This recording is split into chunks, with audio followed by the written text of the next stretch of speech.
Adonai Alechem. Quem vos fala, pastor missionário Youssef Herzog Blitman, presidente mundial da comunidade Beit Shalom.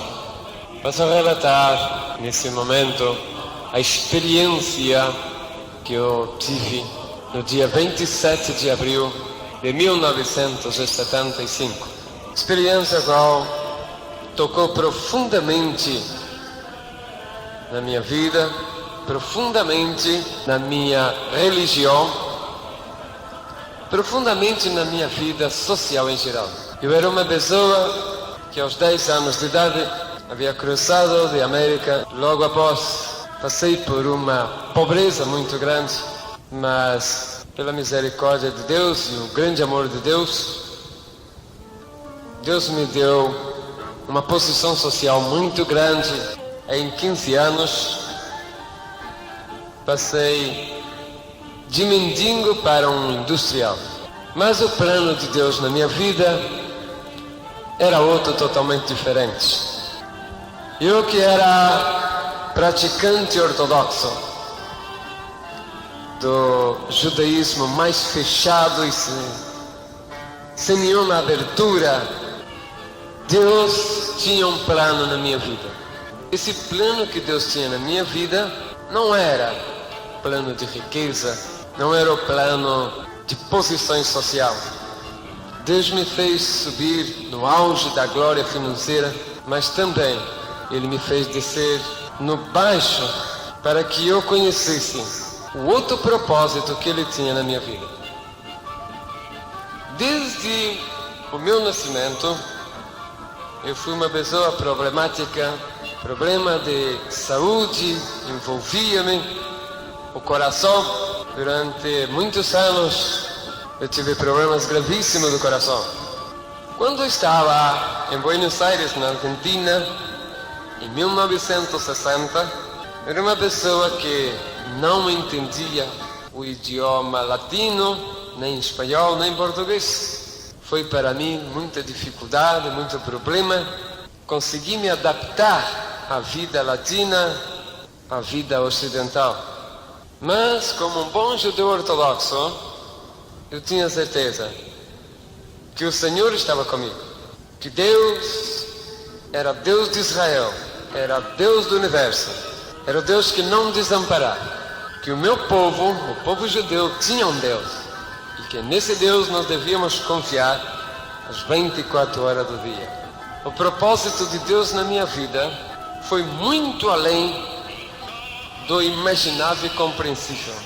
Uma pessoa com um problema terrível do coração, que teve inumeráveis infartos de coração, mas sempre conseguiu ultrapassar os limites da tolerância e vencer a enfermidade, talvez a demasiada fé no Deus de Israel.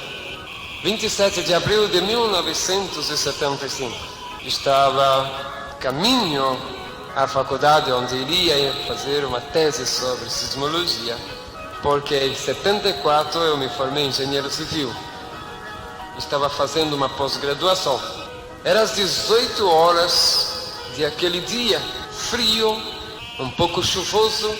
A cidade de Buenos Aires estava nublada e já se fazia noite naquele inverno argentino do mês de abril.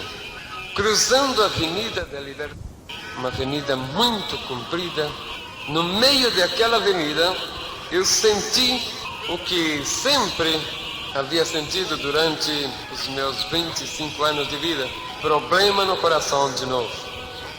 Senti a pontada, levei a mão ao peito, senti uma outra pontada mais forte, me curvei o corpo e senti que as minhas forças foram saindo e ali caí totalmente no chão. Vi quando os carros frearam e tudo sumiu, tudo desapareceu. Senti que eu estava entrando para dentro do meu corpo. Demorou pouco instante, eu comecei a passar por uma experiência que verdadeiramente marcou muito na minha vida, a experiência da morte. O corpo começou a ficar adormecido. A morte em si não dói. A pessoa entra numa espécie de um transe. E ali estava eu passando a experiência da morte. Senti quando de repente comecei a sair para fora, só que estava saindo para fora do meu próprio corpo. Pela primeira vez eu vi o meu rosto e o meu corpo sem ser no espelho. Tive a experiência do espírito saindo da matéria. Tive a experiência da pós-morte. Se até ali tinha alguma dúvida sobre o que acontecerá depois da morte, ali já não tinha mais dúvida. Depois da morte, há vida. E é uma vida muito misteriosa, muito interessante. A uma altura mais ou menos de uns 2 metros, 2,5, o meu espírito parou, fiquei vendo o meu corpo e comecei a ter, a partir daquele momento, experiências extranaturais, sobrenaturais. Porque eu via tudo ao redor e espírito vê espírito. Eu estava no espírito e via outros espíritos, mas não espírito de gente que morre. Via espíritos de exército celeste e espírito de exército do inferno. Uma constante guerra entre o espírito do bem, os anjos celestes, e o espírito do mal, os demônios. Não vi nenhum espírito de morto. E ali estava preocupado, porque havia caído a minha carteira com as documentações. Eu estava preocupado e então comecei a gritar para que aqueles que estavam cerca pegassem a minha carteira, pegassem os meus documentos. Motivo que havia $15 mil dentro da carteira e eu tinha medo que fosse roubado, porque mesmo depois da morte, o amor ao dinheiro o judeu não deixa. Foi uma experiência maravilhosa. Na faculdade a gente aprende ou a negar a Deus, ou então aprende coisas totalmente fora dos planos de Deus. Aconteceu no meu caso em que muitas vezes um doutor chamado Juan Quiroga, este é o presidente da Associação Argentina de Espiritismo, era da ordem de Allan Kardec. Ele ensinava a respeito de reencarnação, que ele era o maior médium e que os médiums eram usados para fazer o bem e que o espiritismo era algo verdadeiro, genuíno. Só que eu provei tudo ao contrário. Por quê? Porque no meu desespero de querer comunicar com alguém ali, eu não consegui. Estava quando vi chegar o Dr. Juan Quiroga, e eu falei, tá bom, vem ali, Dr. Juan Quiroga, maior médium espírita, me incorporo nele e dou a mensagem que eu tenho que dar, ou seja, avisar minha família, em pegar as coisas minhas que caíram, cuidar do dinheiro que estava ali. Chegou o doutor, eu tentei de toda maneira, falava, gritava com ele, falava, eu quero entrar em você, quero falar, mas tive a desilusão de saber que reencarnação e tudo isso de espiritismo é farsa, é mentira, é engano, nada disso é real, tudo isso é mentira. Vi quando a unidade coronária chegou imediatamente para fazer os primeiros tratamentos, senti quando os paramédicos deram o dictamen, está morto. Mas talvez por causa da minha fama de ser pessoa da High Society Argentina, foi levado o meu cadáver para a clínica com a maior urgência, e desde as 18 horas até as 24 horas, uma junta médica trabalhou tentando voltar minha vida. O meu espírito foi acompanhando até chegar ali naquela CTI. unidade de terapia intensiva. Foi quando uma luz muito forte mesmo, invadiu todo aquele ambiente. De repente eu senti que estava sendo puxado por uma força muito grande e por um espaço de tempo, não sei o que aconteceu, não sei explicar. Sei que enquanto eu estava viajando para algum lugar, que logo após eu fui descobrir o que era, onde era, enquanto isto, o chefe da junta médica, às 24 horas, ou seja, meia-noite, já não havia mais nada que fazer. Foi morte irreversível.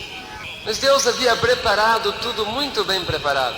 Primeiro, Deus preparou um médico, chefe daquela equipe, que conhecesse as costumes e tradições dos judeus ortodoxos.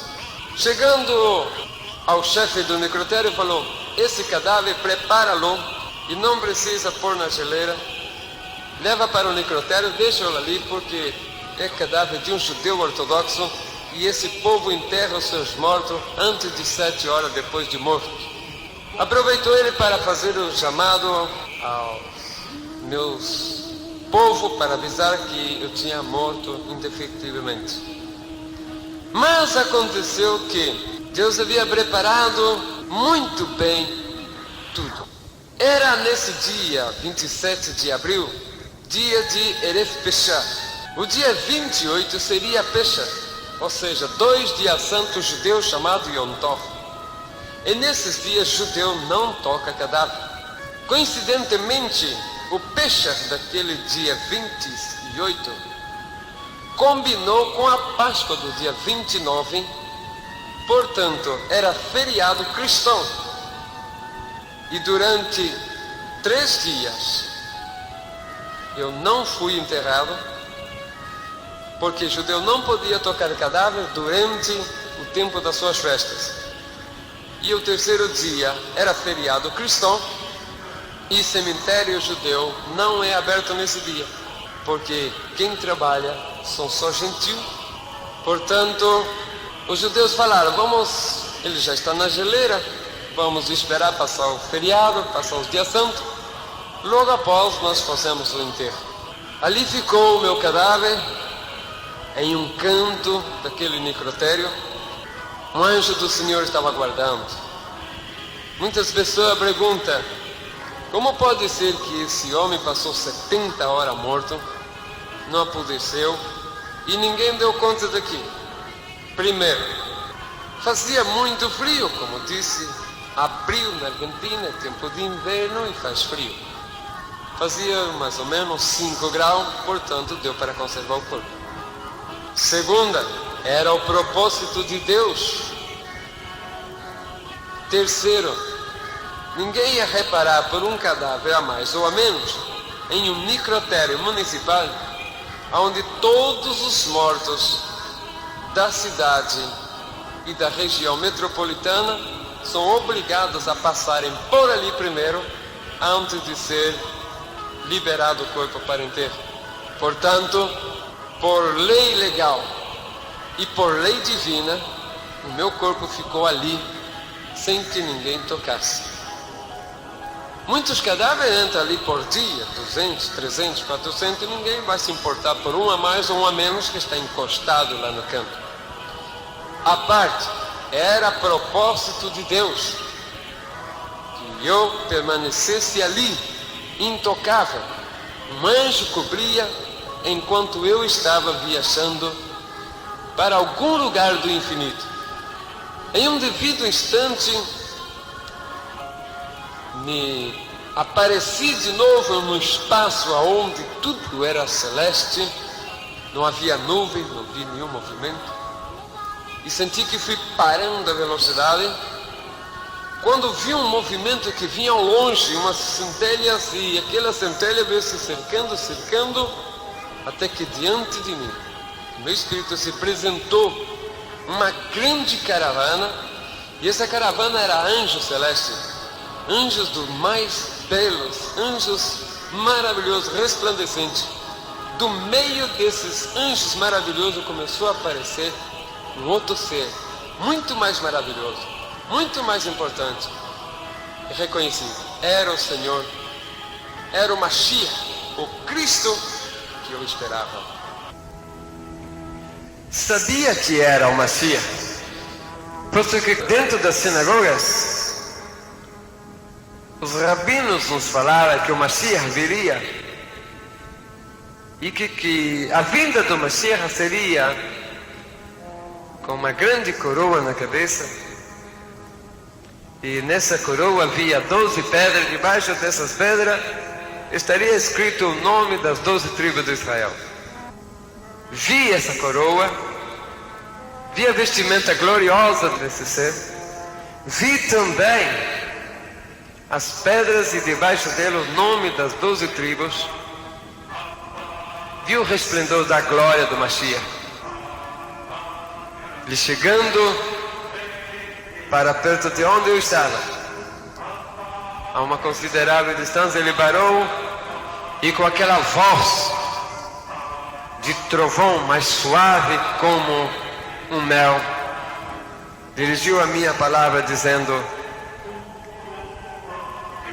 aonde vais? Respondi: acabo de morrer e estou subindo para saber qual é o meu destino. Porque ali eu já sabia o que acontecia.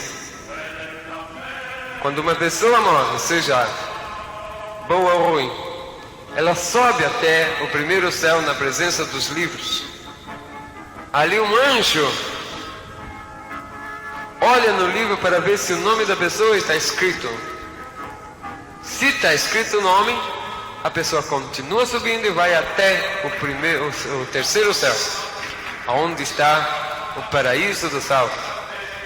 Se não tiver escrito, ou se tiver escrito e riscado, ele desce e vai para a condenação dos ímpios, vai para o inferno do Espírito. Essa experiência maravilhosa que eu tive, por mais que esta bíblica não está relatado, mas foi uma experiência vívida que eu participei, vendo como é a experiência de pós-morte. Falei: eu não quero voltar, eu quero passar para aí. O Senhor falou: tu não podes passar para cá, porque se passar daí para cá, tu não podes voltar mais, e tu ainda é mortal. Vas a descer porque tem uma missão que vou entregar para vós. Se passar daí para cá, tu não podes voltar mais, passas a ser imortal. Descobri ali então que quem morre e chega a passar para o outro lado não volta mais para esse mundo. Mais uma prova de que alma penada, espírito de morto andando pelo mundo, é tudo engano e mentira. Pela boca do próprio Senhor, falando para mim, dizendo: se quando uma pessoa morre, nós aqui queremos que ela volte, ela não passa para cá e daí mesmo ela volta, mas volta em um tempo em que o seu corpo ainda esteja preparado para recebê-lo e para o seu mesmo corpo. Não há reencarnação, não há incorporação em corpos estranhos.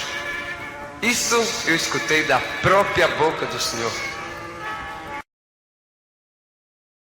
Vendo tudo aquilo ali, aquelas belezas tudo, soube que quem passa dali para lá esquece absolutamente tudo aqui debaixo, não se lembra absolutamente de nada. Se ele recebeu a salvação, ele vai para o terceiro céu, onde estão os espíritos gozando da salvação eterna, enquanto seus corpos estão enterrados aqui na terra, esperando o dia do arrebatamento da igreja e a ressurreição do santo. Se ele foi condenado, ele desce para o inferno, aonde o espírito do condenado já está sofrendo a condenação, o seu corpo enterrado aqui, esperando o dia da ressurreição no juízo final, para passar para o outro inferno, que é o definitivo, o de corpo e espírito, onde irá eternamente estar condenado. É o lago de fogo e enxofre. Vendo tudo aquilo, mesmo assim eu tentei ficar por ali, mas não houve maneira. O anjo falou: baixe, porque tem uma grande missão para fazer. Por um espaço de momento eu vi que aquela luz que me havia tirado daqui voltou e começou de novo aquele grande claridom. Naquele momento, sim, o meu espírito se entristeceu, porque eu não queria mais voltar. Mas não teve maneira. O anjo, ou seja, o Senhor mandou voltar sem conversa e tive que voltar mesmo. Enquanto aquela força foi me puxando de novo para trás, vi o Senhor ficando atrás daquela caravana de anjos, no resplendor daquela maravilhosa visão. E de novo, por um espaço de tempo, não sei explicar o que aconteceu. Só sei que era já bem tarde, quando eu aparecia dentro do necrotério. Sabia onde estava o meu cadáver e fui vendo tudo aquilo, o Espírito, até que ele foi chegando e foi descendo até encostar onde era o meu cadáver. Ali eu senti um grande desespero, uma grande angústia, porque eu não queria mais voltar à vida, porque é maravilhoso demais o outro lado da vida. Naquela angústia, naquele desespero, não teve jeito. Não houve maneira de ficar. Tive que voltar mesmo, por ordem divina, para cumprir uma missão evangélica que o Senhor iria dar depois. Passei a experiência gloriosa da ressurreição, assim como Lázaro, assim como o filho da Sunamita, e como de muitos que morreram, mas que Deus quis mandar voltar e voltou. Estava ali quando entrou meu espírito no meu corpo e começamos aquela luta entre a matéria e o espírito para pôr tudo em funcionamento de novo. Eu lembro que a primeira coisa que foi dominada foi a mente. O coração devagar começou a bater, quando de repente eu senti que tinha que sair dali, porque estava respirando muito profundo e precisava sair dali. Mas eu falava: estou todo embrulhado, porque eu vi por fora, tinha que fazer uma força para conseguir sair dali. E com muito sacrifício consegui, sacrifício quase sobrenatural, enfiar a mão numa brecha daquela roupa e arrancar aquele lençol. E com muito sacrifício sentar naquela mesa, muito fraco. Ao lado olhei, tinha um envelope escrito o meu nome. Eu falei: o que será isto? Abri ali, vi um papel escrito do hospital e li que estava escrito atestado médico de defunção. E ali estava eu, lendo o meu próprio atestado de óbito. O morto lendo seu atestado de óbito. Fraqueza muito grande, o meu corpo todo amarelado, sentindo mau cheiro, dificuldade muito difícil. Era já madrugada e 6 horas o médico teria que passar para o outro médico chefe, que teria que passar para o outro chefe. E começou a fazer a vistoria para passar 6 horas para o outro médico. Começou a fazer vistoria desde cima, desde o 8º andar. Administração visto, presidência visto, lugar dos médicos visto, laboratório visto, enfermaria visto, farmácia visto, e foi descendo. Chegou a hora dele passar pelo necrotério. Visto de um lado, visto do outro, passou o necrotério bem grande, mais ou menos uns 15 metros por uns 10, uma porta de uns 2 metros. Quando ele foi passando, olhou para dentro e seguiu. Eu vi que ele olhou, mas justo nessa hora eu levantei a cabeça para olhar para o lado da porta também. Ele passou direto. Eu falei: puxa vida, passou um médico aí, ou passou alguém, e eu não dei sinal. Mas daí eu fiquei olhando e vi que aquele médico começou a voltar com a cabeça não acreditando no que estava vendo, parou, esfregou o olho um pouco e olhava, esfregava de novo, olhava, e parece que ele estava incrédulo. Não sabia o que estava acontecendo. Para ajudá-lo, eu dei um sinal com a mão. Ele se espantou terrivelmente. Abriu os braços mostrando para o meu lado, abriu a boca para gritar, mas não teve força. Ficou duro parado ali. Eu disse, puxa, doutor, ficou duro parado lá, e agora o que vai fazer? Eu não tinha força para falar. Começou a acontecer algo incrível dentro daquele hospital. Aquele doutor pobre ali parado, mumificado de tanto susto, medo, não sei o quê. Ainda senti quando uma enfermeira foi chegando e disse, que passa, doutor, o que está acontecendo? Que está mirando para dentro. E ela chegou na porta, olhou para dentro. E eu dei um tchauzinho com a mão para ela. E eu só senti que a pobre foi olhando para trás e desmaiando no chão. Uma prost caído no chão. Começou a aparecer o povo olhando e começou um verdadeiro caos dentro daquele hospital. O povo saía dizendo, tem um morto lá no cemitério, tem um morto lá no necrotério, tem um morto no necrotério falando. Passou pelo consultório, havia muita gente, umas 300 ou 400 pessoas, conforme me contaram depois. Passando lá o enfermeiro, tem um morto lá no necrotério que está sentado lá conversando. Não ficou ninguém, saiu todo mundo, sumiu, se espantaram. Muita gente saiu correndo e outros que tinham um pouco mais de coragem ia até lá. Começou a montar aquele monte de gente ali perto, olhando para ali. Aí eu, totalmente parado, aquela cor de defunto ainda, respirando com muita dificuldade. Muita gente encostado lá no porta e a notícia correndo por todo lado. Foi um corre para lá e um corre para cá, um salva quem possa naquele hospital. Por todo lugar ia falando, passava pelo lugar onde estavam os internados. Tem um morto sentado lá no necrotério. Até os que estavam internados levantavam da cama, muitos deles com o soro saí, quero ir lá ver. E foi amontoando, médico, enfermeiros, doentes, todo lá na porta. Mas ninguém tinha coragem de chegar até onde estava, ficava só lá longe na porta. O mais interessante que aconteceu é que todo mundo naquele espanto, naquele medo, lá pelo 7º andar tinha uma pessoa que estava paralítica, já há 1 ano e pouco, que tinha caído do andame, tinha ficado paralítico, estava em cadeira de roda. Chegou a notícia, tem um morto lá no necrotério e que está falando, isso é mentira, isso é boneco de cera, não acredita nisto. Eu vou lá ver.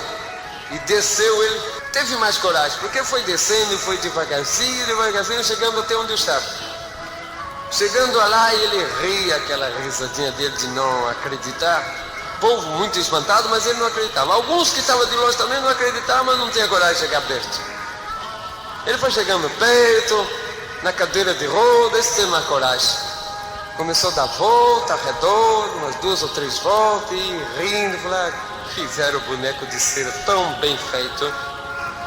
Mas eu já estava com meu olho já há muito tempo parado, não tinha força para fazer nenhum movimento, já estava embasado. Eu tinha que naquela hora fechar os olhos um pouco para lubrificar os olhos, já estava ardendo. Foi justo quando ele ia abafando que eu pisquei o olho e ele viu e se assustou. Na hora trocou-lhe a cor, ele ficou espantado, virou a cadeira de novo, veio para bem debaixo de onde eu estava, olhou e perguntou para mim, você está vivo mesmo? E eu balancei a cabeça, fazendo sinal de que sim, falei, tô. Naquele momento, o pobre do homem ficou assustado demais. Nisso que ele tinha entrado, ele segurou a roda, e junto com a roda ele segurou o freio da roda, e ficou travado. Naquilo que eu falei, estou, ele virou, no maior desespero, todo assustado, boca aberta, olho muito arregalado, e foi querer fugir, mas não tinha jeito, ele empurrava a cadeira e a cadeira estava travada. Eu falei, meu Deus, agora o homem pobrecinho está com a cadeira travada, ele está assustado, que me viu eu aqui desse jeito, está travado. Eu falei, vou ter que dar um jeito de avisá-lo, vou ter que dar uma maneira de avisar a ele. E eu juntei muita força para tentar avisar a ele. Quando eu tinha bastante força, falei, agora. E quando eu fui fazer o sinal, que levei o braço para frente e falei, olha, que eu ia falar para ele tirar o freio, abrir, soltar o freio, ele se assustou demais. Naquilo que ele se assustou demais, naquele movimento, parece que ele pensou que eu ia em cima dele, ele levantou da cadeira de roda e começou a andar. E eu falei, olha um paralítico andando, mas que coisa incrível, um paralítico andando. Eu que havia sido ressuscitado da morte depois de tantas horas, estava ali espantado de ver um paralítico andando. Quando o paralítico levantou e começou a correr, o povo que estava na porta, bom, todo mundo então, não ficou ninguém.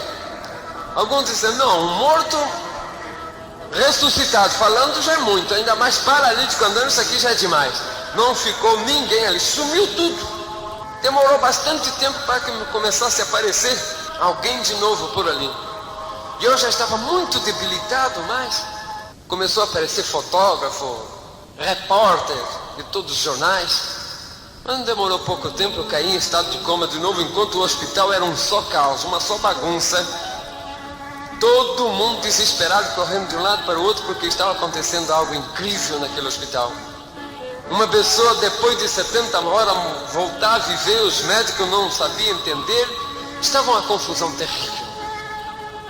Mas ali estava um dos milagres mais maravilhosos que Deus fez na minha vida. Depois de quase 70 horas morto, o Senhor me deu vida de novo. Para provar que o aguilhão da morte perdeu efeito a partir do momento em que Cristo morreu na cruz do Calvário. A partir desse momento, o aguilhão da morte já não tem mais valor, porque todo o poder foi entregue ao Senhor nos céus e na terra. E ali eu tive a experiência gloriosa da morte. Depois de vários dias em estado de comas, alguns meses depois, o doutor veio falar comigo e falou, Yusuf, você era para estar morto, debaixo de terra, já não era para sobrar mais nada. O que é que você, ou você é desse mundo, alguma coisa você tem que não é desse mundo. Eu falei, doutor, o senhor falou bem. Eu sou desse mundo, mas tem algo que pertence a esse mundo e ao universo. Quem me voltou à vida não foi a ciência, porque o senhor falou que a ciência chegou até o máximo limite, mas não pôde. Mas enquanto a ciência estava lutando pela minha vida, o meu Deus, o Deus dos meus pais, o Deus do universo, o Deus do qual eu sirvo, estava ali ao lado esperando, para quando a ciência terminar o seu limite, entrar o grande poder do meu Deus. E com o grande poder do meu Deus, ele conseguir definitivamente anular o aguilhão da morte. O aguilhão da morte que veio, que me tocou, que me levou, que durante 70 horas ela teve a mim no seu domínio. Mas o que o aguilhão da morte não soube é que sobre ela há um outro poder superior. O poder do grande Adonai, do grande Deus do universo. Baruch Atah Adonai. Este é o meu Deus. Se antes eu tinha convicção da vinda do Mashiach, como todo judeu, principalmente ortodoxo, a grande expectativa dele é a respeito da vinda do Mashiach, ou seja, o Messias, o Cristo. E esta esperança viva no coração de todo judeu, principalmente ortodoxo como eu, fazia eu viver todos os dias na minha vida na esperança iminente da vinda de Mashiach, o Cristo. Eu não vivia um minuto da minha vida fora da esperança. Me lembro que no meu tempo de judaísmo, ao Yom Shabbat, ou seja, ao sábado, eu me dedicava a fazer Rahamam com o meu sagrado Sidur, o Talir e o Solidel. Eu buscava um lugar na minha casa, especialmente voltado para o lado de Jerusalém, e ali fazia o meu jejum e fazia as preces de Rahamam. O interessante nesse ritual de Arahamã é que o judeu ortodoxo, depois de cobrir-se a cabeça com o talit, uma espécie de véu de oração, depois de amarrar no seu punho os tefilim e pôr na sua cabeça os tefláquios, se faz a oração de Arahamã, que disse: vosso misericordioso Deus, Rei do Universo, fazer vir imediatamente o Mashiach para libertar o povo de Israel, para dar paz, tranquilidade. O povo de Israel precisa, eu preciso, como um judeu, da presença do Mashiach, o Cristo. E ali nós batíamos com a cabeça na parede, alguns batem suavemente, quase que simbólico, e dependendo do grau de até fanatismo, pode-se dizer, ou de fé, como no meu caso, por exemplo, que a minha fé era tão grande que chegava a ser fanático. Eu não me conformava em fazer menção de que ia golpear a cabeça, mas sim, batia 2, 3, 4, 5 vezes, alguma vez até sair sangue. E ali, enquanto eu fazia a prece de Arahamã, eu falava: Senhor, assim como dói essas pancadas na minha cabeça, assim como esse sangue corre, assim dói com a dor do desespero o meu coração, esperando o Mashiach, o Cristo que tu não quer mandar. E ali nós fazíamos o Arahamã. O interessante é que jejum e esse sacrifício, implorando a Deus para mandar o Mashiach. E o mais importante é que eu chorava na esperança de Cristo, mas eu não sabia que enquanto eu gritava chorando: Deus manda o Mashiach, Deus manda o Mashiach, ao meu lado alguém dizia: meu servo, já estou aqui. Mas a lei severa, as tradições judaicas, a cultura ortodoxa, os costumes, regras, o temor, o respeito, enfim, a escravidão da lei me fazia eu ficar cego de não ver o Senhor já ao meu lado dizendo: eu já estou presente. Me fazia surdo até o ponto de não ouvir a voz do meu Messias, do meu Cristo dizer: servo, já estou aqui a teu lado. Por incrível que pareça, eu sentia que alguma coisa muito de estranho acontecia na minha vida. Fui a descobrir depois que era o próprio anjo do Senhor que tentava quebrar a barreira, tentava quebrar a resistência que havia na minha vida judaica ortodoxa.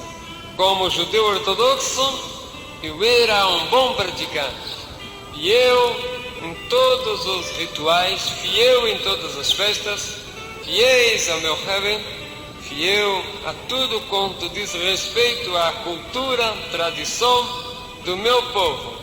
O Mashiach é a esperança de todo o povo judeu. Ele tem certeza que ele virá e que não vai demorar. Aconteceu nos dias de 78, 3 anos depois da minha morte e voltar à vida, conheci a que hoje é a minha esposa, Sara Kathleen Carlos, Sara Britman, uma jovem que, como eu também, totalmente órfã de parentes.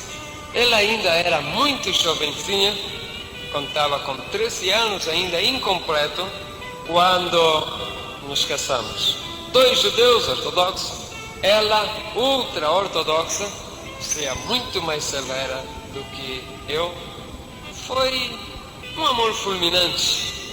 Como nós éramos da descendência judaica, entramos para os rituais que a força da lei exige, nos casamos, fomos de lua de mel, visitamos vários países. Na volta, nós passamos, depois de 6 meses de viagem, estávamos de regresso para Buenos Aires, onde nós moramos até o dia de hoje. Quando, passando por Brasil, nós resolvemos ficar numa cidade litorânea de Santa Catarina, chamada Camboriú. onde nós éramos sócios de um hotel, e eu disse para minha esposa: vou passar para o Brasil, vou dar uma chegada no hotel, mas não vou me demonstrar que sou um dos proprietários para ver se não estou sendo enganado, se estão cuidando direitinho dos meus negócios. Resolvemos ficar ali naquele hotel. Separei um apartamento normal, paguei a diária normais, sem me identificar. E como bom judeu, perseverante e cumpridor, eu buscava sempre seguir o ritualismo judaico-ortodoxo. Quando nós saímos da Europa, na volta para cá, recebemos notícia dentro do avião de que teríamos que tomar cuidado quando chegasse em América, principalmente Argentina, porque havia uma onda antissemita, ou seja, terroristas que buscavam matar judeus. Nós estávamos um pouco preocupados porque quando tivemos a nossa passagem por Paris, tivemos a experiência macabra de ver o cemitério judaico sendo sacrilegiado, sendo profanado. Tivemos a oportunidade também de ver colégios de crianças judeus sendo bombardeados. Então nós estávamos um pouco preocupados. Mas, com tudo isso, com todo o alerta que a polícia judaica, ou seja, os agentes judaicos nos falavam, nós não preocupávamos muito. Primeiro porque aqui no Brasil não havia uma onda antissemita. E segundo porque por onde nós estávamos pouco importava ao povo. Mas mesmo assim, eu não usava roupa característica que seria facilmente reconhecido. Mas mesmo assim, às noites, eu e a minha esposa, que tínhamos desde o primeiro momento de casado a costume de subir ao monte, como todo judeu tem, de orar em cima das montanhas. E ali fui eu também. Chegando naquela cidade, nós escolhemos um monte para nós ir orar. E nessas orações o Senhor falava conosco. Enquanto isto, no hotel havia um porteiro que ele sempre buscava conversação conosco, mas como nós judeus não gosta de conversa com gentil, buscávamos sempre nos livrar deste homem. E ele falava que era pastor. E eu falava: pastor de quê? Que você cuida? Que cavalo? Cuida ovelha? Que você cuida? Ele falava: eu cuido de ovelhas de Deus. Eu não entendia muito, mas até que ele falou que ele cuidava de igreja, descobri que ele era um pastor evangélico. Ele sempre andava atrás, sempre perseguia, de um lado, de outro, tentando falar. Mas como nós, judeus ortodoxos, não gostamos absolutamente que nos fala de nenhuma religião, e que a palavra Jesus Cristo para nós era como blasfêmia, cada vez que eu ouvia falar da palavra Jesus Cristo, eu saía correndo para tomar banho, porque tinha medo que talvez o hálito da palavra que saiu da boca de quem pronunciou essa palavra poderia tocar no meu corpo e eu ficar contaminado com deuses estranhos. A palavra Jesus Cristo para um judeu é a mesma coisa de uma grande blasfêmia. E não era menos para mim, um judeu ortodoxo muito perseverante na lei. Mas aconteceu, um dia eu estava fazendo Kiddush Levanar, um ritual de santificação da lua nova. Quando no alto da montanha, ou seja, atrás da hotel tinha uma pedra, eu estava ali, arriba daquela pedra, fazendo meu Kiddush Levanar com a minha esposa. A lua estava brilhante. O porteiro tinha visto, mas ele não sabia o que era, pensava que era algum movimento raro. E subiu até lá, quando ele viu, falou: mas são um casal de judeus fazendo orações, que maravilha! Naquele momento, fiquei com muito ódio, minha esposa também falou: vamos ter que descer porque o nosso Kiddush Levanar não presta mais. Esse gentil ensujou tudo aqui, não serve mais. Porque quando nós estamos fazendo qualquer prece judaica que um gentil fala ou passa por perto, praticamente ficou sem efeito, foi contaminado. Descendo dali, nós chegamos em casa, no nosso apartamento, subimos e fomos a descansar, com um pouco de raiva porque nos ia fazer o nosso Kiddush Levanah, mas não teve jeito. Era uma noite de Yom Shabbat, ou seja, de sábado. Durante esta noite, eu senti que alguma coisa rara estava acontecendo, porque eu estava bem inquieto, não tinha vontade de dormir, mas fomos a dormir. Quando foi bem alta hora da noite, eu senti que alguma coisa mexeu, que alguma coisa me tocou. Pensei que era minha esposa. Mas eu acendi a luz e olhei para o lado onde ela estava e ela estava dormindo sossegadamente.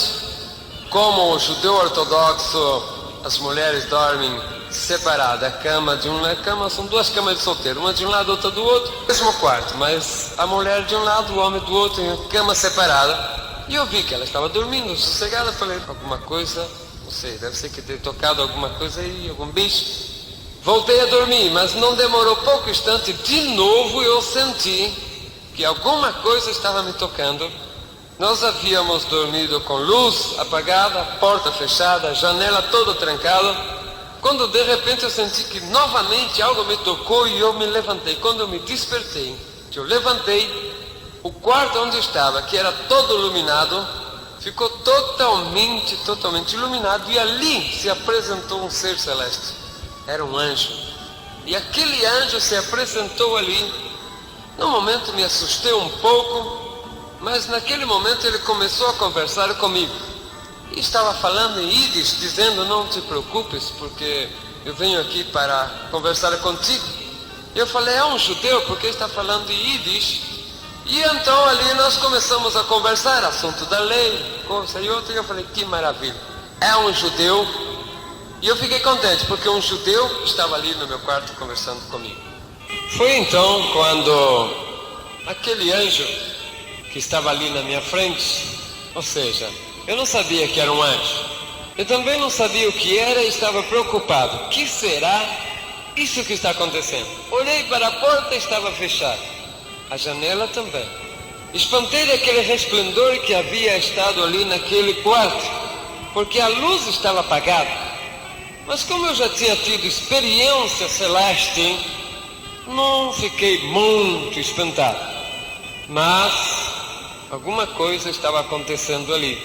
Comecei a inquisitar eu mesmo o que é aquilo.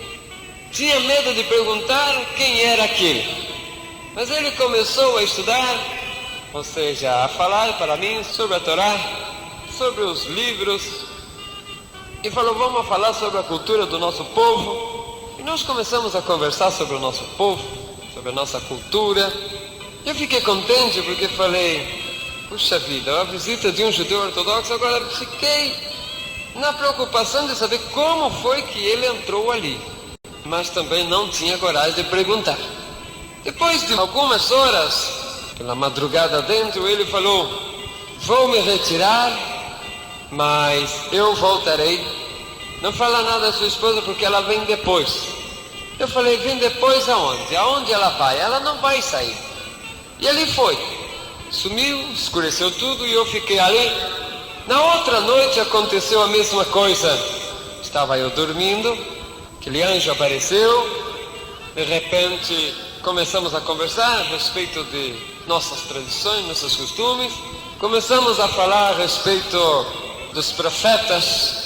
E ele foi também uma noite de diálogo. Antes de ele se despedir, antes de ele sair, ele fala, a sua mulher vem depois, não fale nada, porque voltarei. E eu perguntava, vai para onde? Minha mulher vai depois aonde? Porque ninguém tem que sair a nenhum lado. E assim foi, assim a terceira noite também. Estava eu dormindo quando apareceu. Eu estava intrigado porque eu não entendia como era que aquele ser entrava ali adentro. Tudo fechado, tudo trancado. Tinha medo de perguntar porque eu sabia que alguma coisa muito raro era. Mas a partir dessa terceira noite, ele falou para mim, vamos estudar o profeta Isaías. E no profeta Isaías nós começamos a estudar e ele começou a falar a respeito do Mashiach, como deveria vir o Messias. E começamos dentro do Antigo Testamento, ou seja, no livro dos judeus. a buscar dentro dos profetas, dentro dos livros, tudo que falasse a respeito da vinda do Mashiach. O interessante é que aquele anjo, conforme ele ia falando, ele ia me dando a entender que o Messias já tinha vindo, que Cristo já tinha vindo. E mesmo a minha mente já estava confundida, porque uma hora parecia que ele, ou seja, a minha razão estava dividida. Metade sabia que Cristo tinha vindo já, e a outra metade continuava ainda presa, segura na lei, sem abrir mão. E assim foi. No terceiro, no quarto, no quinto dia, ou seja, noite, eu brigava com aquele anjo. Eu falava, isso deve ser espírito maligno, deve ser espírito de cristão, isso deve ser obra de macumba de cristão. Mas eu não me atrevia a perguntar. Foi quando, na sexta noite, nós tivemos uma discussão muito profunda. Eu defendia a lei a unha e dente. Muitas vezes eu brigava, eu achava bravo, mas ele, na sua calma, na sua tranquilidade, tinha muita paciência para comigo. Eu falei, eu tenho que destruir esse espírito de cristão que está me atormentando aqui. Foi quando eu tive a ideia de dizer, vou fazer 10 perguntas difíceis, fazer um concurso de perguntas bíblicas e ele não vai responder. Eu falei, olha, nós vamos fazer o seguinte, amanhã eu vou fazer para você 10 perguntas. Se você responder, você continua vindo na minha casa, tudo bom? Se não, você vai embora, eu continuo judeu, você continua cristão, tudo bom? E ele aceitou e dizendo, mas se eu responda, você vai aceitar que Cristo já veio? Olhei para ele e falei, olha, eu sou capaz até de virar cristão se você me ganhar. Pensava como um cristão queria ganhar de um judeu. Amanheceu o dia, eu saí correndo para buscar uma sinagoga. Descobri que São Paulo tinha rabino ortodoxos e fui a ele e falei, rabino, tem uma cristão que toda noite entra na minha casa. E ele se assustou, disse, como você deixa cristão entrar dentro de sua casa? Gentil. Eu falei, esse goi entra dentro da minha casa, mas eu não sei por onde ele entra, não sei como ele faz. E então contei para aquele rabino que eu fiz com ele. Ele falou, vamos fazer 10 perguntas difíceis. E ali o rabino formou 10 perguntas. E ele falou, olha, se é aquele povo cristão comum, esse não tem problema, esse que fuma, bebe, esse não tem problema porque esse não sabe por nada. Agora há um problema. Se for de uns cristãos fanático que anda a Bíblia abaixo do braço, esses são perigosos. Esse povo sabe demais. Mas ali eu falei, deve ser desses. Mas a 10 perguntas é, se ele responde sim, ele perde. Se ele responde não, ele também perde. Saí correndo de novo, volta para casa, pegar avião, volta para casa. Quando chega, foi dormir. Chegou a hora, já estava lá, eu esperando, acordei, o anjo já estava lá. Eu falei, tá aqui, vai fazer 10 perguntas, você responde, se não responde, você vai embora. Lava a casa com creolina, purifica, casa que entrou goi. E aí então, você continua cristão, eu judeu, tudo bom. Primeira pergunta foi a seguinte, se você Messias, será sumo sacerdote? Porque se ele respondesse não, ele ia perder porque o Messias é sumo sacerdote. Se ele respondesse sim, ele também iria perder porque eu iria provar para ele que o tal de Jesus Cristo não pertenceu à tribo de Levíticos. Mas na mesma hora ele me respondeu fazendo pergunta dizendo, acaso no meio de todos os sumos sacerdotes todos foram da tribo de Levi? Na mesma hora a minha alegria de ganhar aquele gentil se acabou porque Melquisedeque ninguém sabe de que tribo é e não pertence aos levíticos. E conclusão, eu que estava na esperança de ganhar de 10 a 0 daquele anjo, perdi de 10 a 0 para ele. Fiquei morrendo de raiva e pior que havia prometido para ele que se ele ganhasse eu virava cristão e palavra do judeu tem que ser sim, sim, não, não. E eu chorei de amargura e de raiva. E quando ele terminou, ele falou comigo, a partir de hoje, Yosef, tu nunca mais será o mesmo. Eu falei, por que não vai ser eu mesmo? Vai continuar sendo o mesmo. Eu falei, você me ganhou, tá bom, você me ganhou. Aí ele foi saindo, já desaparecendo pela parede. Eu falei, tudo bem, você me ganhou, mas quem é você? Me responde, quem é você? Naquela hora, ele falou com aquela voz, indo-se para o infinito, eu sou aqui. E antes dele desaparecer, escureceu tudo de novo, e apareceu uma mão na parede, e nessa mão começou a aparecer uma ferida, e eu vi sair 3 gotas grandes de sangue. E eu falei, não, esse cristão, a parte de me bagunçar a minha cabeça, todo dia ainda suja esse tapete com sangue, eu vou ter que lavar e pagar a limpeza de tapete. Desapareceu aquilo, fui, acendeu a luz. Quando eu fui para lá, não vi nenhum sinal de sangue ali. Falei, alguma coisa muito rara acontece, e eu estremeci o corpo todo, fiquei com muito medo, mas voltei, paguei luz para ir dormir. Quando eu vou apagar a luz, eu olho para cima, eu vejo as 3 gotas de sangue, e que veio para o meu lado, e uma voz que falou comigo assim, seja agora lavado no sangue do Cordeiro.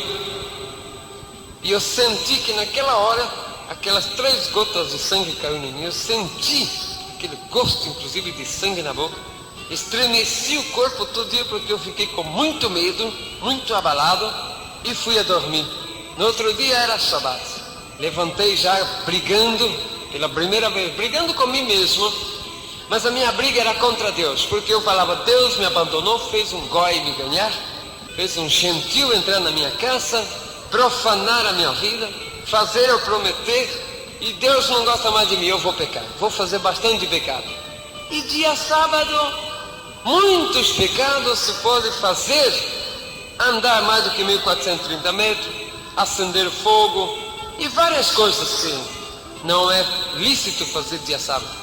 Levantei cedo e minha esposa já começou a dizer, não ande, não se preocupe, não ande, não agite, porque vas a pecar contra o sábado. Eu falei, mulher, eu não sou mais judeu, Deus não gosta mais de mim, Deus me mandou para o inferno, e eu já vou para o inferno, e já que eu vou para o inferno, você vai junto comigo.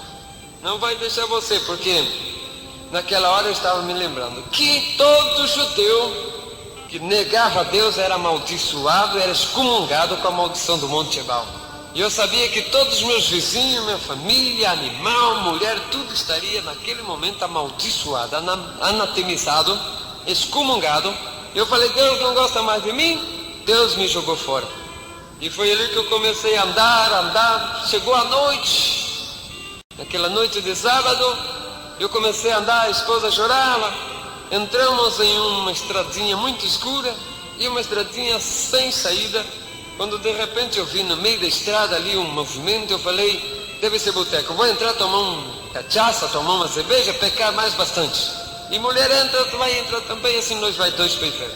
Quando eu entro, que eu vi mulher sentada de um lado, homem sentado de outro, que olha para a frente, quem estava lá? Era o porteiro, era o pastor.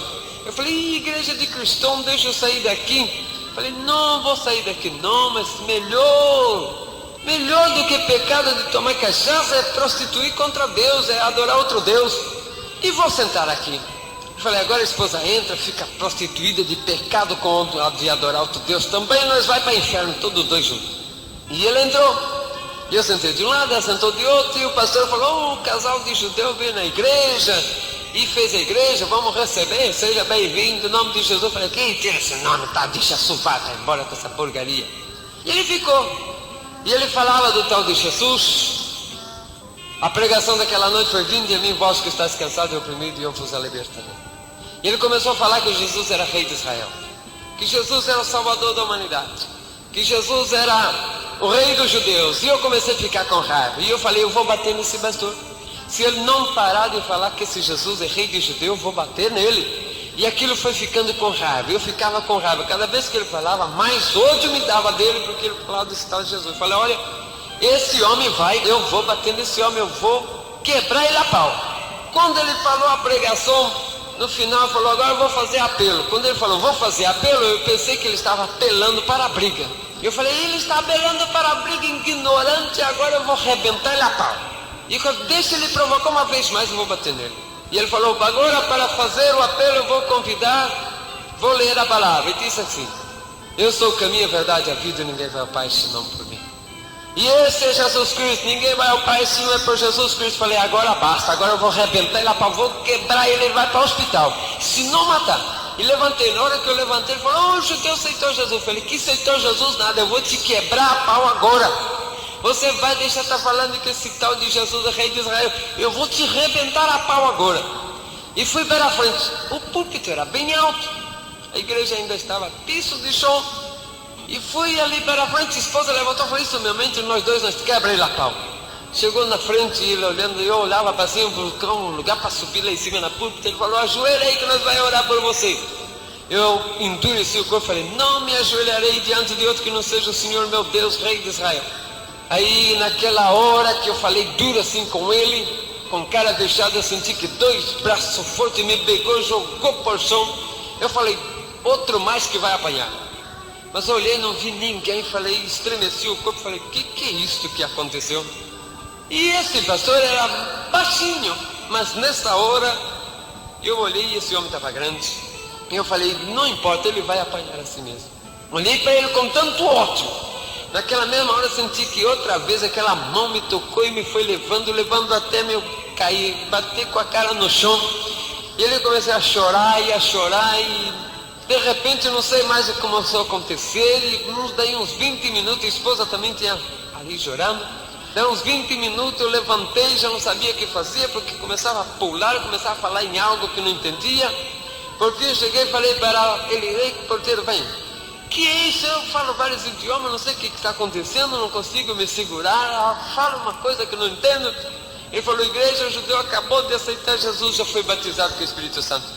Eu falei, batismo do Espírito Santo, o que é isto? Ele falou, vem sobre todos aqueles que recebem Jesus, é o batismo do Espírito Santo. E ali foi uma maravilha, porque começou aquele movimento, e eu estava, batismo do Espírito Santo, eu começava a pular, e começava a glorificar, e eu não sabia o que era aquilo, não conseguia me sustentar, me segurar. A esposa ficou assustada, nós fomos embora para casa, no meio do caminho, junto com os irmãos, e falando de línguas, e também não tinha jeito de me segurar, dentro de ônibus, falando de língua, não conseguia me sustentar, me segurar. Chega em casa, nós ficou parado, descansando um pouco, não tinha jeito, de repente começava de novo a falar língua, esposa assustada, que é isso? Eu falei, não sei, coisa de cristão, batismo do Espírito Santo que chegou e me pega, todo momento batismo do Espírito Santo me pega, não sei o que passa e que me segura. Fomos dormir, mas não tinha jeito, daí de hora em hora, de novo batismo no Espírito Santo. Falei, a mulher, batismo no Espírito Santo, está pegando de novo. Está pegando de novo e eu não estou aguentando, e já levantava falando de línguas e aquilo já não me segurava mais. Numa hora ela ficou nervosa, falou, a hora que esse batismo no Espírito Santo chegar, você me avisa, porque eu vou expulsar esse batismo no Espírito Santo. Falei, tudo bom, agora bom. Ela deitou, eu também deitou. Quando foi lá pelas tantas da madrugada, de novo eu levantei com o corpo todo pegando fogo e já comecei, falei, mulher, batismo no Espírito Santo está chegando de novo. Está chegando, está me pegando. Ela falou, vou arrancar esse batismo no Espírito Santo agora. E veio, quando ela veio, me tocou em mim. Quando ela tocou em mim, também começou a pular e ia falar. Eu falei, mulher, segura ele, não deixa ele sair. Eu falei, não tem jeito, já me pegou a mim também. Aí então a noite inteira já começamos a lá abraçados os dois e falando em línguas e glorificando e dançando no Espírito, e já pronto, ninguém segurou mais. Quando nós conseguimos nos calmar um pouco, eu falei, mulher, você falou que ia expulsar o Espírito Santo, o que aconteceu? Ele falou, não sei se batismo não consegue expulsar, mas é gostoso demais. Que é isso, que gostoso esse de cristão. Amanheceu o dia, nós esperou o homem chegar e falou, pastor, que vem falar para nós que esse batismo no Espírito Santo que pegou aí, pegou a esposa também essa noite. Aí eles foram explicar para nós o que era. Falou, não, isso, batismo no Espírito Santo é uma vez só, depois de manifestação. E ele entregou uma mensagem poderosa. Aí entregou para nós o Novo Testamento. A partir de ali, ele falou, não, já é cristão então. Subimos para o monte para orar. E ali ficamos orando durante muitas horas. Um dia de madrugada nós estávamos orando, quando nós vimos em visão um leão muito grande. Minha esposa falou, é o leão da tribo de Judá. E ele falou para nós, a partir de agora tu não será mais o mesmo, uma grande missão está sobre vós. Vocês viverão para levar o meu evangelho.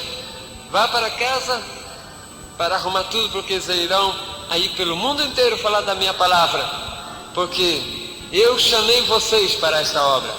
E a partir dali nós saímos, fomos para a Argentina e lá nos preparamos e saímos para o mundo para evangelizar. E já há 46 países que temos recorrido levando a mensagem. E foi glorioso a partir daquele momento em que Jesus me tomou, me jogou por terra e fez o que quis de mim. Mas graças a Deus, hoje eu posso louvar a Deus, porque o Senhor tocou na minha vida. Conheço Jesus desde aquele então, desde quando Ele me pegou, me batizou com seu Espírito, sem que eu ainda não era cristão. Levantei para bater num pastor, mas levei uma surra do Senhor, tão gostosa e maravilhosa. Graça e paz da parte de Deus para todos os ouvintes. Estamos aqui entregando a última parte do testemunho sobre a minha vida. Testemunho que começou em 1975, quando eu passei a experiência da morte. Logo após, em 1978, eu me converti ao cristianismo. E com o cristianismo recebi a promessa do Senhor de grandes bênçãos e de uma grande missão, que o Senhor iria preparar-me para esta grande missão.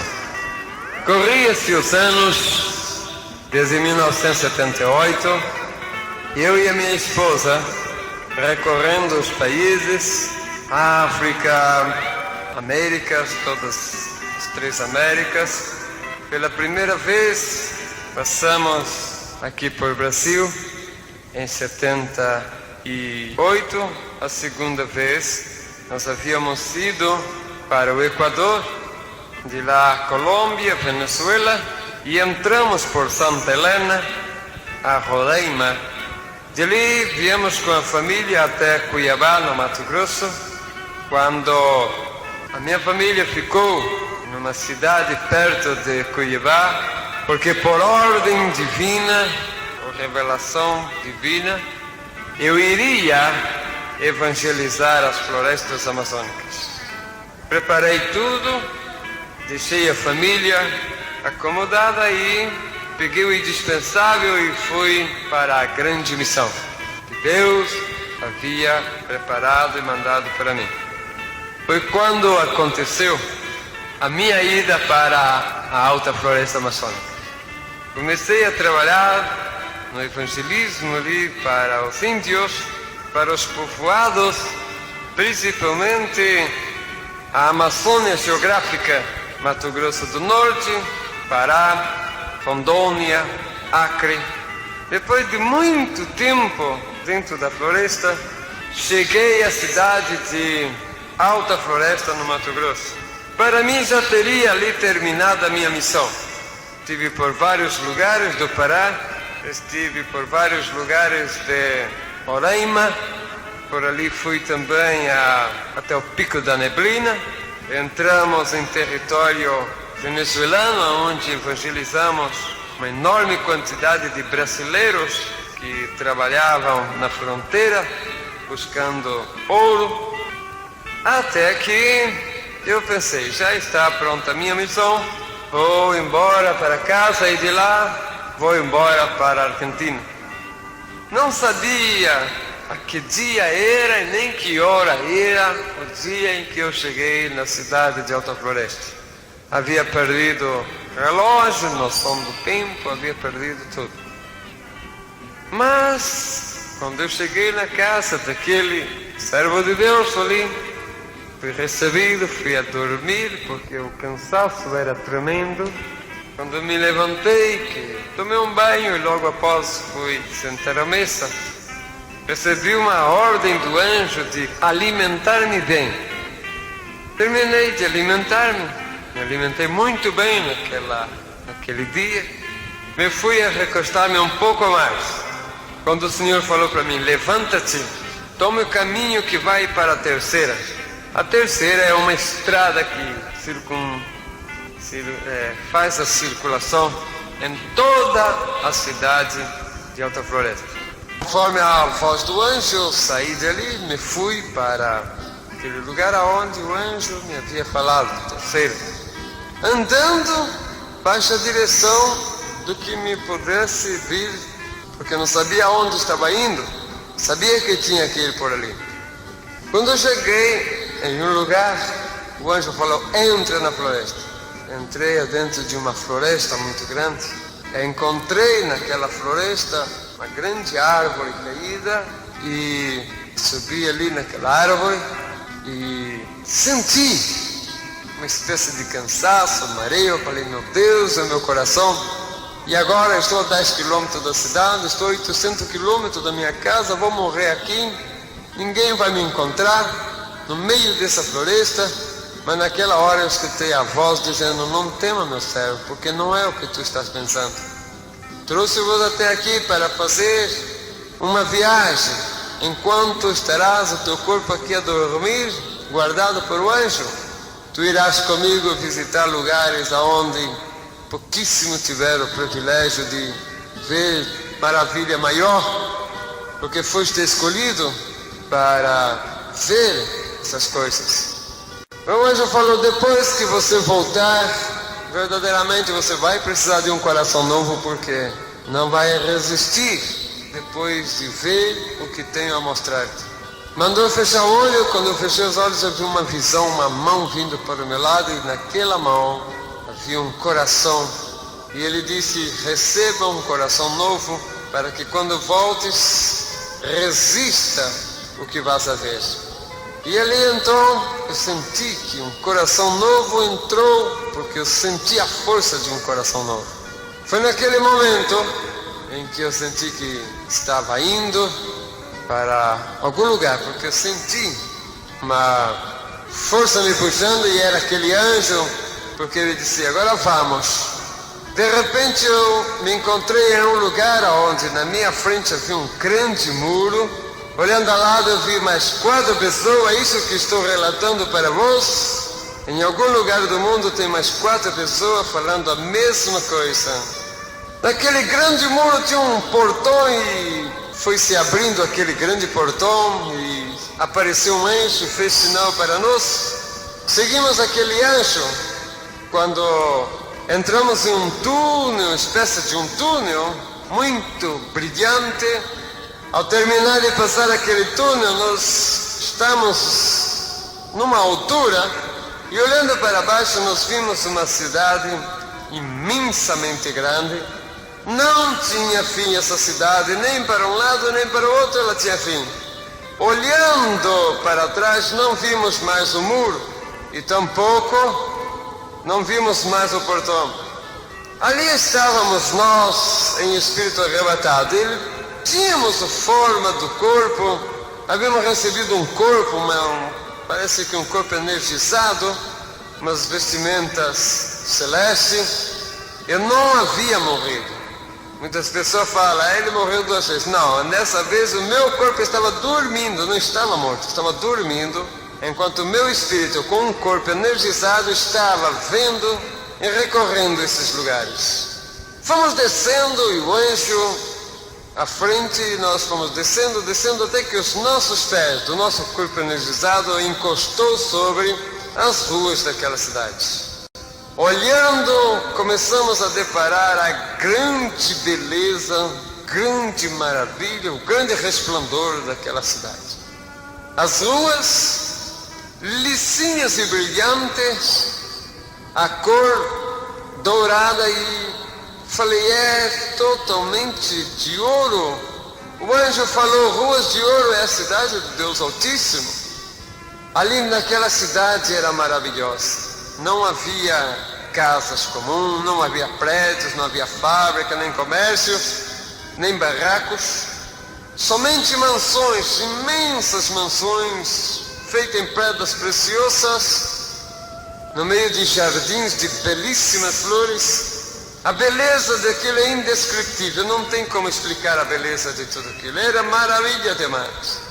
Me maravilhava de ver o esplendor tão grande daquela cidade. Eu estava tão maravilhado com o resplendor daquela cidade, quando o anjo falou: estás pensando na luminosidade da cidade? Eu falei: sim, não vejo sol, não vejo nenhum luminar. Ele falou: porque esta cidade é iluminada pelo Cordeiro de Deus. A glória do Cordeiro de Deus é que ilumina essa cidade. E ali nós fomos andando, vimos rio com água cristalina e a cidade toda prontinha, mas sem habitantes. Só a cidade ali prontinha. De repente começamos a entrar em uns jardins e no meio daqueles jardins nós começamos a ver seres celestes. Anjos andavam no meio daqueles jardins. Ao longe nós visitamos um grandiosíssimo palácio, mas imensamente grande. Maior do que algumas cidades. Suas 12 torres muito grandes subiam assim nas alturas. E cada vez que íamos acercando para aquele palácio, mais era um movimento de seres celestes, de anjos, até que chegamos adentro daquele palácio. O movimento ali era muito grande. A beleza é indescritível. O luxo é indescritível, não tem como explicar para você, meu ouvinte, a beleza de tudo aquilo ali. Olhando aquelas maravilhas, nós vimos ali anjos, uma enorme quantidade de anjos. Vimos ali a organização tão maravilhosa.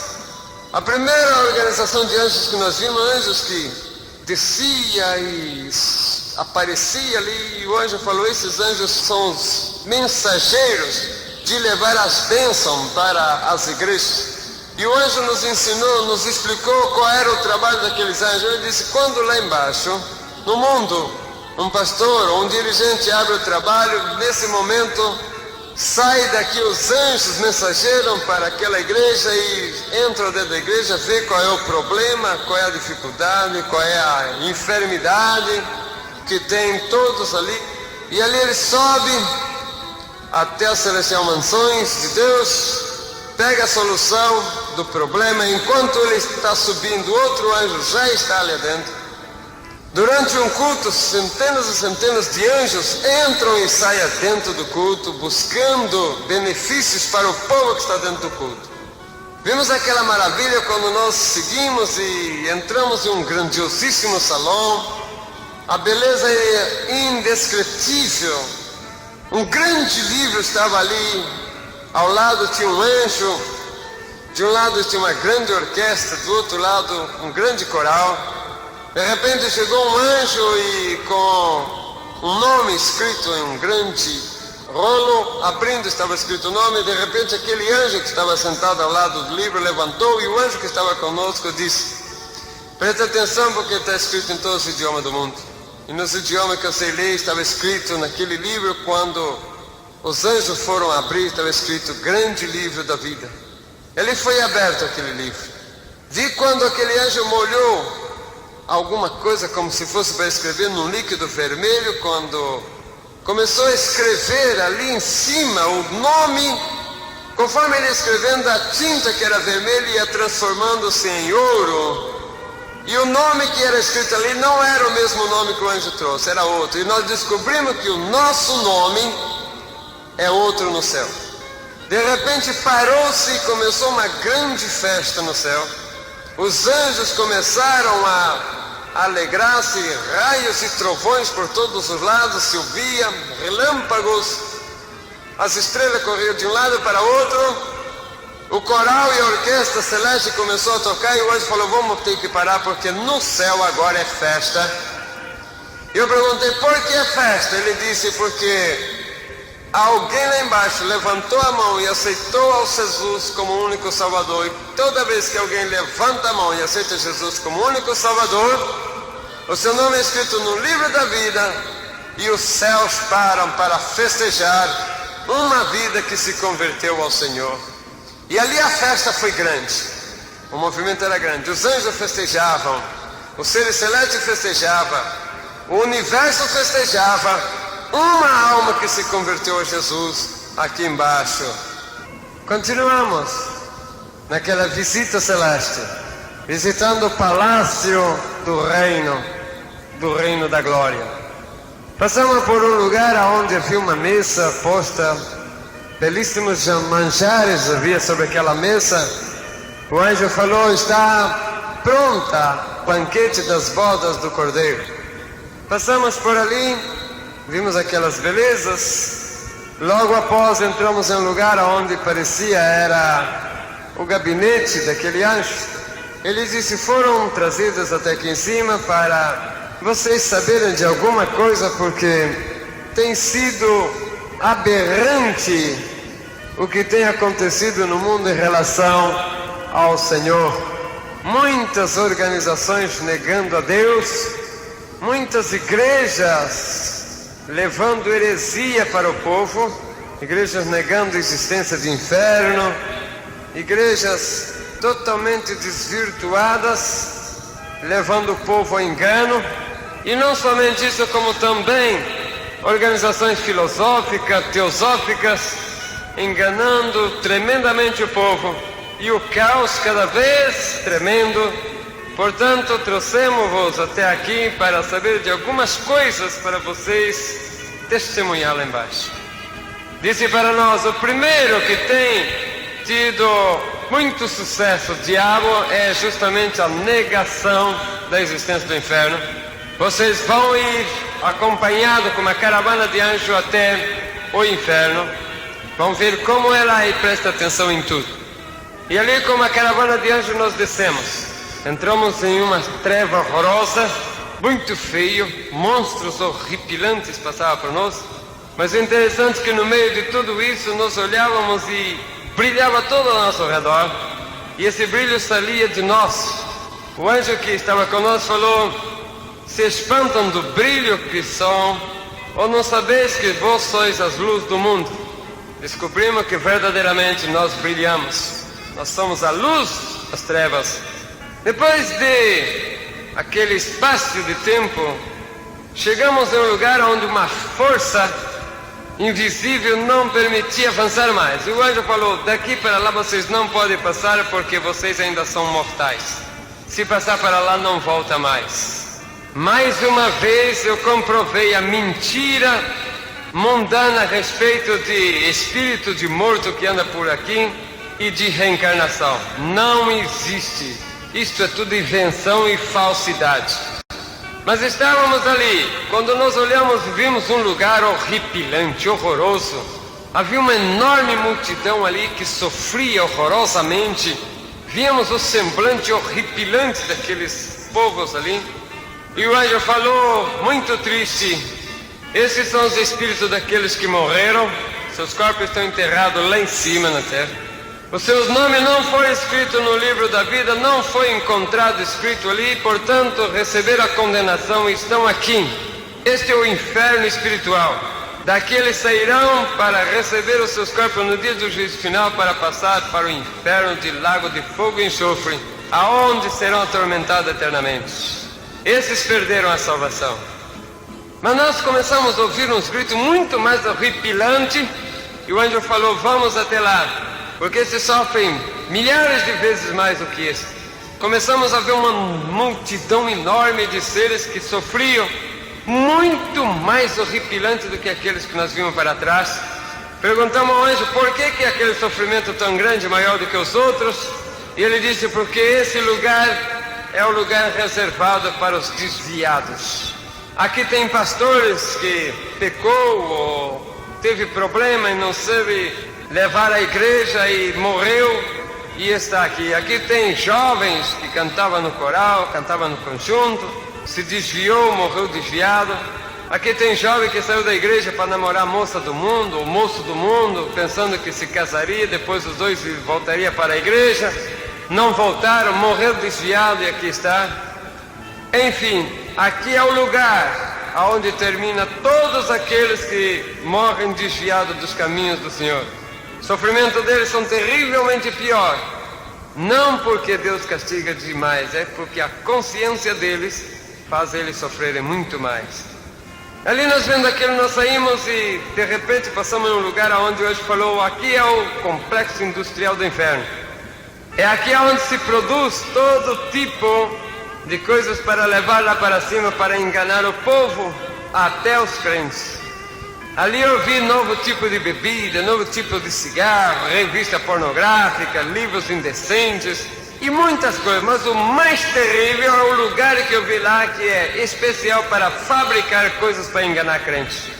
Ali eu vi tipo de jogo como telecenas, como tipo de jogos assim, como videogames, e muitas coisas ali que atacam a juventude. Eu vi ali sendo feito coisas horrorosas, sendo feitas ali para enganar o povo aqui em cima, principalmente cristão. Saímos dali, passamos por um lugar onde era o trono de Satanás. Quando eu cheguei ali, eu falei, eu conheço esse lugar, é conhecido, porque é a mesma coisa de entrar num centro de macumba. É tudo preto e vermelho, sentado em um lugar horroroso estava Satanás. A cor do seu corpo era uma cor rocheada, narizão comprido, olho como duas brasas, os dentes muito compridos, o seu semblante era horroroso, horripilante. A sua vestimenta era preta e vermelha. De trás saiu uma grande cobra muito grossa que passava por trás daquele trono dele e se transformava em 7 cabeças. O anjo falou para nós, são as 7 guias, 7 linhas do espiritismo. Atrás dele havia 3 seres andando, todo coberto, andando para lá para cá com a cabeça baixa. E ele falou assim, como Satanás gosta de imitar tudo a Deus, ali está a trindade satânica. São os tais orixás. Orixá não é nenhum ser celeste, não. São 3 demônios do inferno. E ali eu vi aqueles orixás. Ao lado vi também 2 cachorros brigando. E um brigava e um puxava para um lado para o outro. De repente se transformaram em gente e se transformaram no corpo de 2 pessoas que viveu aqui na Terra com o nome de Cosme e Damião. E um brigava porque brigava por um tal de caruru, por um tal de comida que fizeram aqui. Um falava, não, foi o Cosme que fez, outro, não, foi o Damião. De repente se transformaram em cachorro de novo. Portanto, não são 2 santos, são 2 cachorros que moram no inferno e que vivem comendo as comidas que fazem para eles. Os demônios existem e eles comem tudo aquilo que os cavalos, que os adoradores deles fazem aqui. Nós vimos aquelas coisas horrorosas, nós vemos o demônio, os pombagira, vários tipos de pombagira, inclusive pombagira gay, que leva o jovem para a prostituição masculina, e muitas coisas horrorosas e horripilantes nós vimos ali. Nós vimos o demônio do banheiro. Demônio de banheiro é aqueles que, quando começa um culto, ele vai lá para dentro do banheiro e de lá fica chamando quem está dentro da igreja. Fica chamando por fulano, fica chamando por outro. E a pessoa está dentro da igreja, dá vontade de ir no banheiro. Talvez não tenha costume, talvez passa até dias sem ir no banheiro. Chega dentro da igreja, aquela maldita costume de ir para a igreja. É um demônio que está lá no banheiro chamando. Tem um demônio que é encarregado em fazer namoricos atrás de igreja. Jovem que vai para a igreja, fica atrás da igreja, fica lá da igreja, na frente, em namorico, em conversa. E muitos tipos de demônios eu via lá. Demônio que come finanças. Saímos dali, depois de ver tudo aquilo, saímos e muitas outras coisas vimos que não dá tempo, porque foi muita coisa que nós vimos.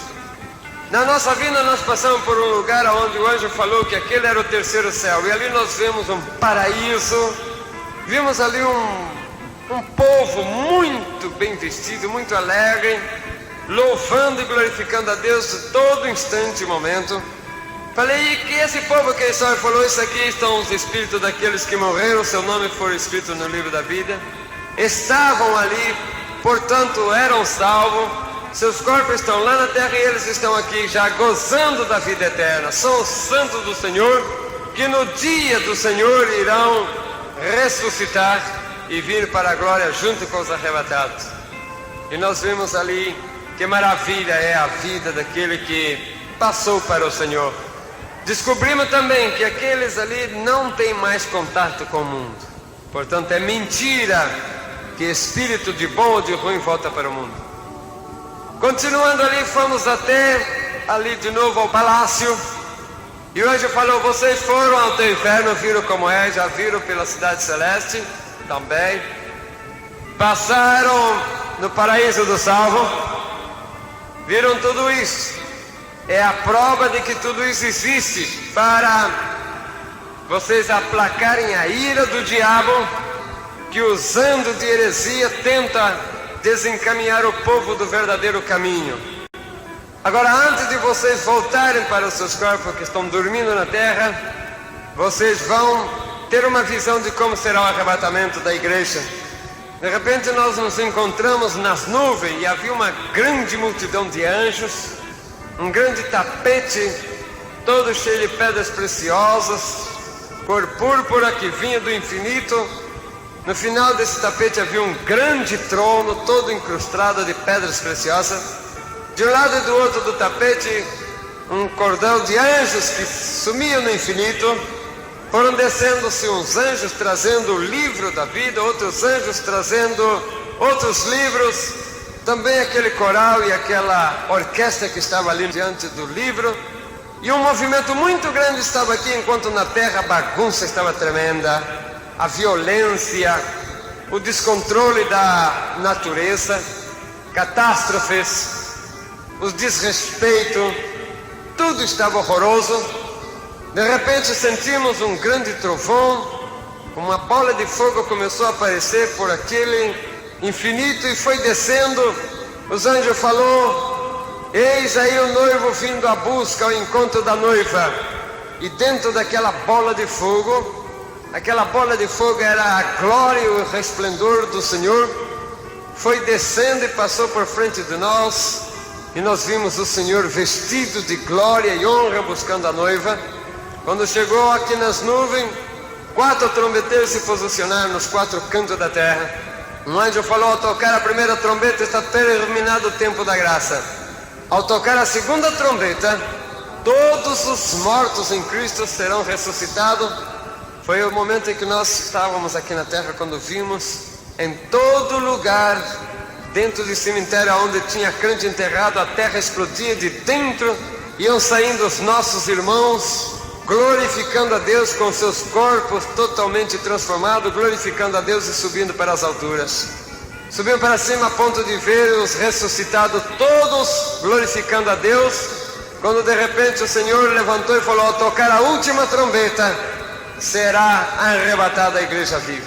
E a trombeta tocou, e nós estávamos aqui quando vimos o grande bagunça que se quedou depois do que o povo de Deus foi arrebatado.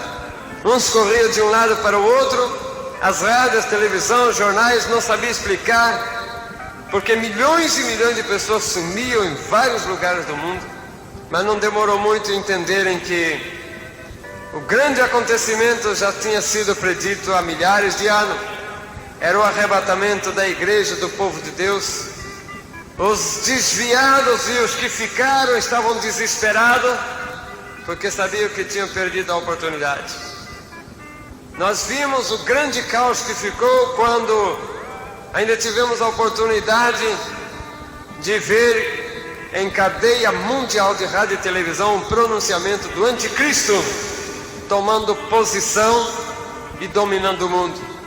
Enquanto isso, nas nuvens, a multidão enorme dos arrebatados e dos ressuscitados glorificavam a Deus em uma só voz.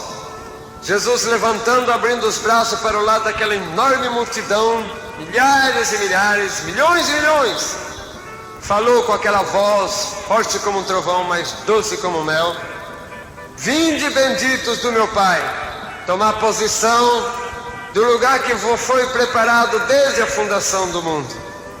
E ali então o povo todo glorificou a Deus de uma maneira muito grande. Relâmpagos cruzavam os céus, e ali em labareda de fogo fomos levados até o palácio, sentamos naquela mesa, e ali foi feita a última santa ceia, que era as bodas do Cordeiro. Ao terminar, o Senhor entregou para nós os galardões, dizendo: felicitações, foram fiéis até o fim, eis os vossos galardões. Um anjo foi cercando com uma chave e falou: eis a chave das vossas mansões, habite-a. E dali nós passávamos para as mansões, e Jerusalém Celeste recebeu os seus habitantes. Enquanto aqui na terra a grande tribulação dominava, o anticristo dominava e o povo desesperado, Jerusalém Celeste vivia momentos de glória com o seu povo. Jesus andava de um lado para o outro dentro da cidade visitado. E durante 7 anos foi festa no céu das bodas do Cordeiro. Grandes maravilhas e grandes belezas, o povo arrebatado e os ressuscitados ali na glória. Visto tudo isso, voltamos para muitas outras coisas, vimos que não dá para contar agora. Voltando para trás, nós vimos o anjo falou, agora vá e entra nas igrejas e conta esses testemunhos todos para ele. Antes o anjo falou, olha para o relógio, nós olhamos um grande relógio e nele um ponteiro, só tinha o número 12, faltava 1 minuto para as 12. E o anjo falou, vai e fala que falta 1 minuto para que isto seja acontecido. Mas antes, olha, nós olhamos e vimos um grande trono, onde estava sentado Deus Pai, do lado direito Jesus e o Espírito Santo que estava ao lado na sua manifestação e poder. Uma grande nuvem cobriu o rosto do Pai. O anjo falou que ninguém poderia ver, mas de dentro daquela nuvem saiu uma mão, e debaixo daquela mão uma outra mão. E o anjo com voz triste falou, presta atenção naquela mão que está segurando a outra mão, porque a mão de cima é a mão de Deus que tinha levantado para autorizar o arrebatamento da igreja. Mas a de baixo é do Senhor Jesus. E nós vimos quando Jesus falou, Pai, misericórdia te peço, ainda não. Dá um tempo para que possa vir o desviado e aquele que eu ainda tenho que trazer para o meu aprisco.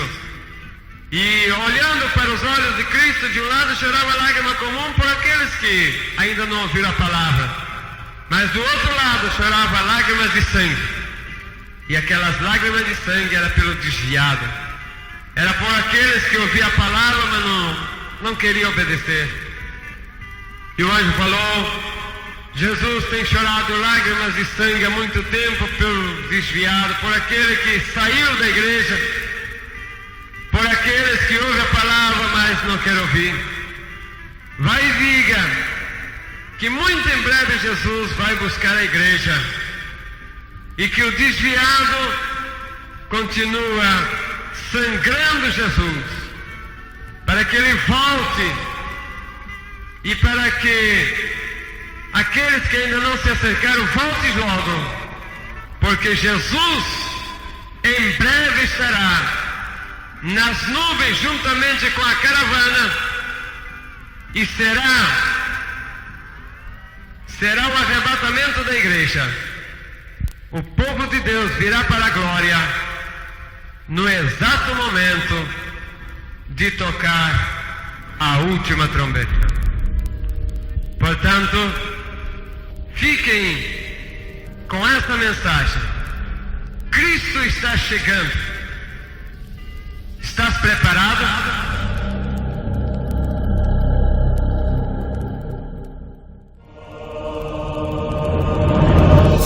Meu filhinho desapareceu. Na maternidade desapareceram todas as crianças recém-nascidas. Centenas de milhares de desaparecidos. Que é isto, meu Deus? E a catástrofe se manifestou exatamente na mesma hora em todo o mundo. Os empregados de minha loja acabam de desaparecer! Ruth, minha filha! Onde está minha filha? O que foi feito dela? Eu quero a minha Ruth! Ruth! O tempo da graça terminou.